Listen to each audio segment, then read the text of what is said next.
Well, this video is hard to forget. Homeowners in West Seneca are still recovering from flash flooding last month.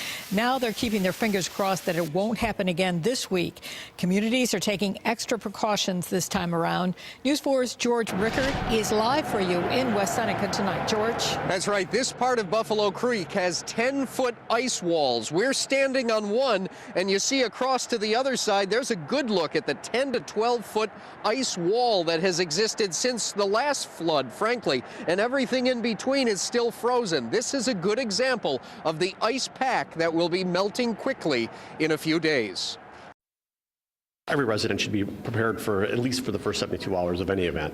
This Friday may not be nearly as bad as what some West Seneca residents experienced 5 weeks ago, when an ice jam in Buffalo Creek sent water gushing toward and into the homes along Lexington Green and Gregory Drive in West Seneca.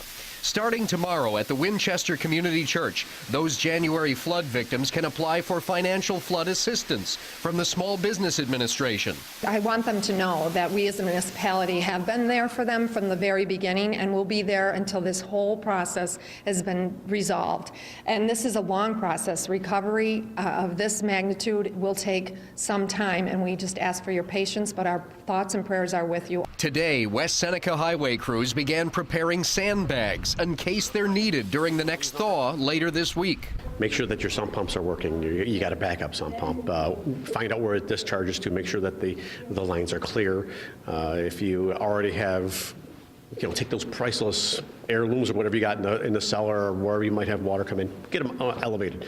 Just 2 weeks ago, town officials sat down with the U.S. Army Corps of Engineers. They will do a study of whether to increase the length and height of the berm that separates the creek from the Lexington Green neighborhood, but not in time for the coming thaw. But we're asking our residents to stay vigilant and be aware of their basements at all times. Now, any West Seneca residents with questions or concerns about the last flood or what could be coming is invited to a meeting tonight, 7 o'clock at St. John Lutheran Church on Clinton near Union Street.